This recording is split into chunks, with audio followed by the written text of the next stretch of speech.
Welcome, brave ones. On this channel, we don't just watch horror animation. We peel back each story to expose the rot beneath, share perspectives, and connect through the darkness. In today's story, we're diving into one of the most disturbing horrors of the digital age. When technology doesn't just steal your image, it steals you. Imagine waking up to find a version of yourself, perfect, seductive, spreading across the internet. A version that never ages, never blinks, and never feels shame. But what happens when you start to envy that version? When you begin to become the fake that replaced you? What you're about to see is fiction, but it was born from a truth we all live with. The more we edit ourselves, the less we recognize who we are. Don't forget to like, share, and subscribe, because on this channel, the more you watch, the darker it gets. That's the nightmare behind this episode, the haunting fall of a celebrity who lost her reflection to the screen. Now, let us begin.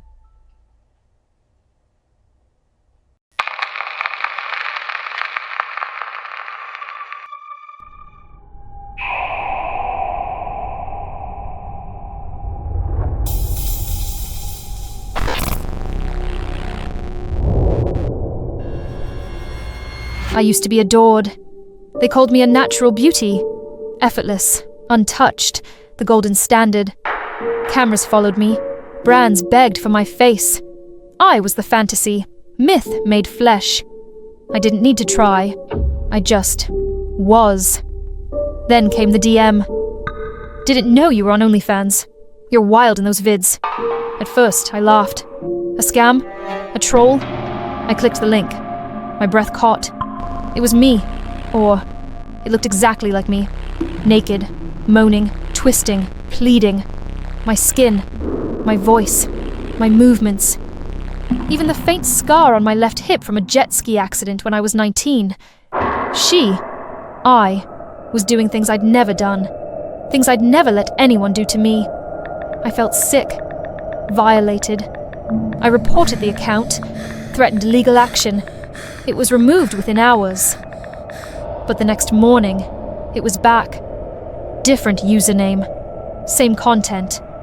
Only now the videos were even more perfect. Soft lighting, cinematic focus, background music synced to every breath, every thrust, every gasp. The way the light caressed her skin, it was like watching worship. I hated it, but I watched it, all of it. And later that night, when I stood in front of my mirror, my hands trembled. I looked tired, puffy, uneven, my pores too wide, my smile too tight.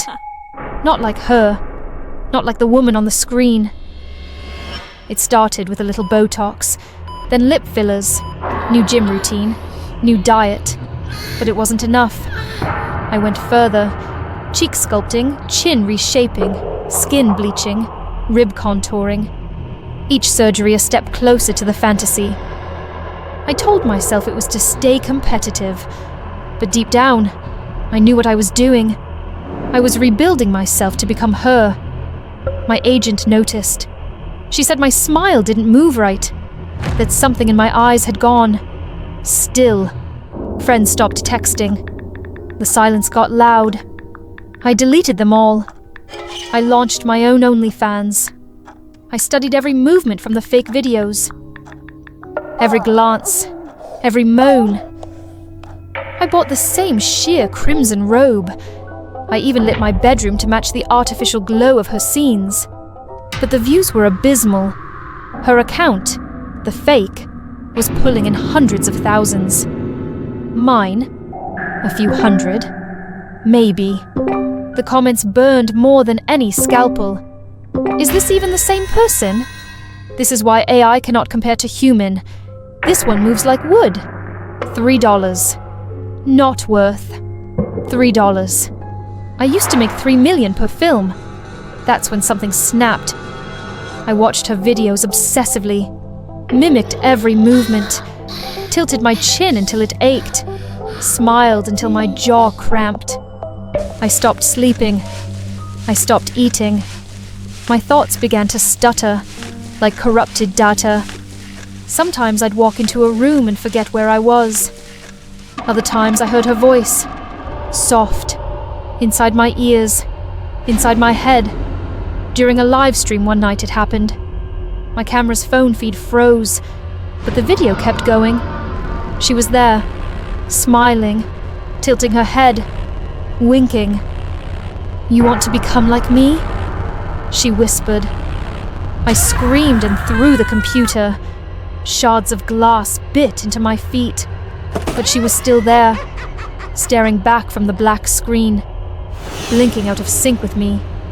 She wasn't pretending anymore. Things got worse. Her face showed up everywhere. Paused commercials, glitching elevator screens, blinking on my smart fridge. People on the street would glance at me, then frown. One guy walked past me and muttered, "She's damn hot." But that wasn't me. I hired a hacker to trace the origin of the videos. When he returned, his face had lost all color. These files, they weren't uploaded. They originated from inside the server. No creation date, no owner. They just exist. He looked at me like I was insane. Then his expression changed. Condescending, amused. That's it? You dragged me all the way here just to show me your But tell me, did you use CGI or something? Because in real life, you're nowhere near as hot as in those videos. Something in me snapped. A fire surged behind my ribs. Rage, shame, and something worse. I wanted to prove him wrong, to prove I was better than the fake. Without thinking, I stood up, took off my coat and let it fall to the floor. Lace clung to my skin like second flesh. "Does that look fake to you?" I asked, voice low, shaky but defiant. He laughed, a short barking sound, disgusted. Seriously, that's your move? She's smoother.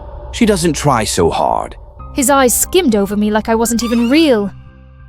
At least the fake knows how to sell it. I slapped him, hard.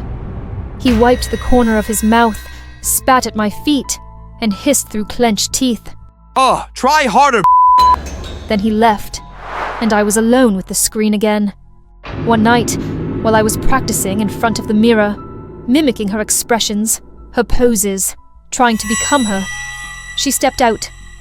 Not a hallucination, not a dream. She walked out of the screen, barefoot, silent, smiling. She moved with a calm, uncanny grace, and stood before me like a reflection made flesh. She didn't attack.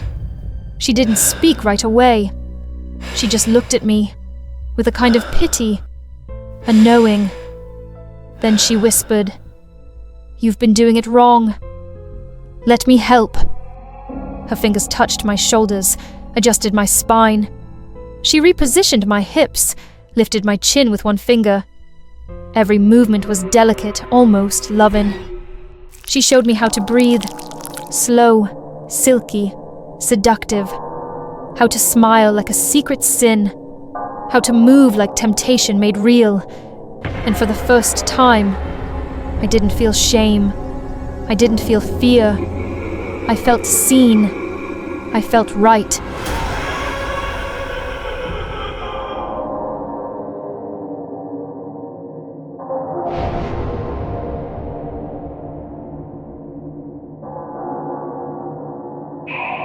Guess which one of us was real?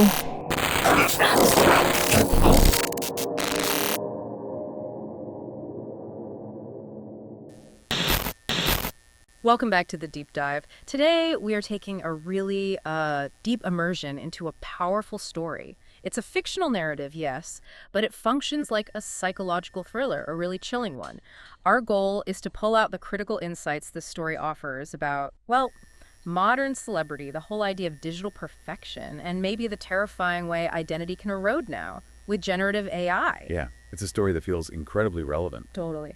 Think of this as psychological map making. We're not just recapping a plot. We're tracing a serious psychological descent, one triggered purely by technology. We're analyzing a story that asks, what happens when your digital double isn't just a copy, but maybe better than the real thing? Okay, so the story focuses on this very famous star. Think established celebrity, known for their charisma, their success, their natural appeal. And they discover something truly violating. Ultra-realistic AI-generated deepfake adult videos of themselves. Yeah. Posted on a site, for content creators. And this discovery, it's not just embarrassing, it sets off this catastrophic spiral. We're talking severe body dysmorphia, a complete mental collapse, and eventually, a blurring, a merger of the physical self and the artificial one. And the core question, the log line that makes this story so potent is basically this. A famous star finds perfect deep fakes of themselves, gets obsessed with this ideal version, and then starts physically changing their own body to match the AI's creation until they genuinely question if they were ever, authentic or real at all. It really forces you to ask, doesn't it? If your digital copy is better, objectively better, what value do you have left? Okay, let's break it down. So the character starts the story right in the limelight. Famous, successful, celebrated for who they are seemingly. Then the first crack appears. It's a simple message, but devastating from a fan. Something like, hey, I saw you on ONLYFANs. Pretty bold stuff. Ugh. And that casual little notification, it just carries this weight of total violation. Right. So the star investigates, horrified, obviously. And they find this whole channel, fully developed, dedicated to this realistic deepfake content. The immediate reaction, profound insult, humiliations, their face, their body, their entire identity being used, weaponized without any consent. So the first logical step is to fight back. They try reporting the videos, standard procedure. But the internet bureaucracy, well, it fails them, the content stays up, or maybe disappears briefly. And here's the kicker, the detail that shifts this whole story from just violation into obsession. The content doesn't just reappear. When it pops up again, maybe on a different account, it's even more perfect. Exactly. That's the crucial turn. The first fakes were good, sure, but these new ones, they're flawless productions. Think impeccable sound effects, professional lighting, mathematically perfect camera angles. It's almost unsettlingly good. Yeah. And this forces the story's critical question onto the character and onto us. What's the psychological impact when the perfect digital copy isn't just a forgery, but objectively superior to the real thing? The star is naturally still furious about the crime itself, but the story shows they can't stop watching. They're drawn to this version that's described as too beautiful, too much like them, yet impossibly flawless. It's like an ideal reflection, but one that doesn't actually belong to them. And that marks the moment their outrage starts to twist, maybe into a kind of morbid aspiration. That transition is just fascinating, isn't it? It really is. They go from seeing the deepfake as the enemy to seeing it as almost a blueprint for perfection. It suggests that even though they were this huge celebrity, apparently loved for their natural beauty, there were probably deep insecurities already there. Right, the deepfake didn't create the insecurity. No, it just gave it a tangible, visual target. All the things the star secretly maybe always wanted. And this is where the obsession really digs its claws in. They start noticing tiny details on the synthesized body in the videos. A fuller bust, maybe. A thinner waist. Skin that's perfectly smooth, no pores, no flaws. The algorithm has basically built their idealized self, free from reality. Free from human flaws, yeah. Yeah. And they become completely hooked on viewing this Yeah. this phantom version of themselves. And the physical changes start happening fast. That unattainable perfection of the deepfake fuels this intense hatred for their actual body. Which leads straight to action. Right. They start with small things, cosmetic procedures, but it quickly escalates. We're talking extreme modifications, all aimed at matching the deepfake's physique exactly. And that's when the isolation starts, isn't it? Yeah. Friends, management, people close to them, they notice these alarming changes. Yeah. They're unrealistic. They voice concern. And the star's response, Yeah. cut ties with everyone. They choose this perfect digital ideal over real human connection. Which says so much about modern fame, right? The validation you get from the digital image starts to outweigh maintaining a real, often messy life. Absolutely. So in this frantic, almost desperate attempt to get back some control, the star tries to beat the deepfake at its own game. They open their own official OnlyFans account. And the explicit goal is to become the deepfake version. They meticulously study the deepfake videos, copying the movements, the expressions, the way the light hits that synthesized body. They're basically ghost copying their own imitation. Wow, becoming their own copyist. And this leads to the story's devastating midpoint. Utterly devastating. Because the official videos, the authentic ones, they fail spectacularly. Fewer views. Way fewer views than the deep fakes, which are still out there, thriving. And the comments that come in on the real content are just brutal. Things like, this copy looks odd, or something's off about this one. Oh, that's rough. And there's a financial insult on top of that, right? Huge. This is an A-list celebrity, commands millions for movies, and now, from their authentic channel, they're getting pennies, literally described as a few small coins. That's not just bad business. That's described as a total insult, a fubang, a deep scorn against their status. The market, the audience is spoken, and it prefers the artificial perfection.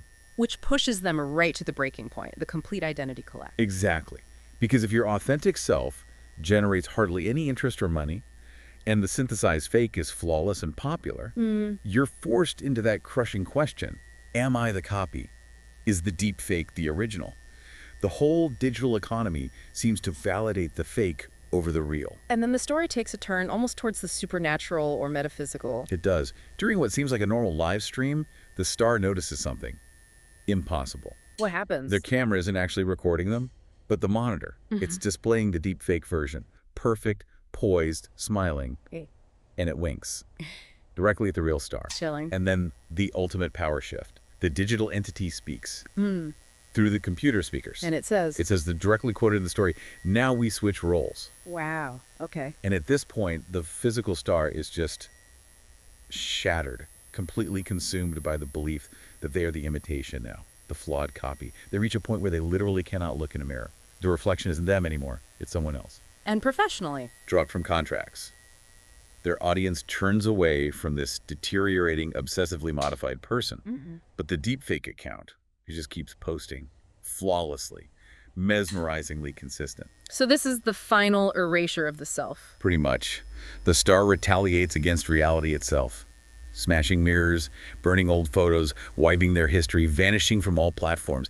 The physical self is just retreating, disappearing. Leaving the digital ghost to take over. And then the story culminates in this terrifying merger. The deepfake entity literally steps out of the screen. Physically. Yeah. And acts like a coach to the real star, guiding them, teaching them, quote, the correct movements and expressions. Okay, that's deeply strange. But here's the fascinating psychological twist. The real star finds a kind of perverse satisfaction in this, even pleasure. Like escaping their old, reserved, restrained self is a relief. So by merging, they shed the burden of being real and flawed. Exactly. They find freedom in becoming the perfect illusion. The story says they ultimately merge into one single entity. The true self is just absorbed by the AI ideal. That really is the philosophical core, isn't it? That pull towards perfected oblivion. It seems so. So how does the story actually end? What's the final scene? It ends with this really unsettling ambiguity. The star's apartment is found abandoned. Friends, family, they report them missing. Presumed gone. But the OnlyFans account, it continues, posting these mesmerizing high-quality videos every single night. The star's digital immortality is assured, even if the physical person is gone. Wow. Digital ghost in the machine, literally. And the power of the story, I think, is locked into that final image. In the very last video posted by this thriving account, the synthesized digital copy looks right into the camera, holds your gaze, and poses the question that throws everything back at us, forcing us to confront our own relationship with digital identity. It asks, guess if I am the original or the deepfake? Oof. That line doesn't just wrap things up. It feels like an indictment of the whole digital world we live in. It really does. This story is such a potent commentary, isn't it? On how fragile identity has become, the danger of chasing these impossible standards of perfection that AI can just generate. If the deepfake becomes, like the story suggests, a better performer, a better product, a more compelling version of you, what value is left for your actual physical self? It forces you, the listener, to think about the curated self you put online, right? If the audience, and maybe even you, frighteningly start preferring the manufactured, flawless version, then the pressure to just abandon the flawed real self could become immense. The story implies the market might always choose the optimized product over authentic human messiness. A deeply unsettling story, but maybe a profoundly necessary one to unpack right now. Thanks for walking us through this digital nightmare. Always fascinating, if disturbing, to analyze where reality might end and the deepfake begins. Indeed. Until next time, stay curious, and maybe take a second look at the difference between what you see on the screen and what's truly real. The deepfake curse isn't just one person's nightmare. It's a reflection of the world we live in today. A world where everyone is trying to become a prettier, smoother, more perfect version of themselves, even if it means erasing who they really are. We fake smiles for pictures, but forget how to smile for real. We edit our skin, our shape, our lives, until reality starts to feel imperfect. Slowly, the line between the real self and the digital shadow begins to fade. And when the shadow starts living better, looking better, being better, maybe the scariest part isn't that we've been replaced, but that we wanted it to happen. Maybe we are the deep fakes of our own era.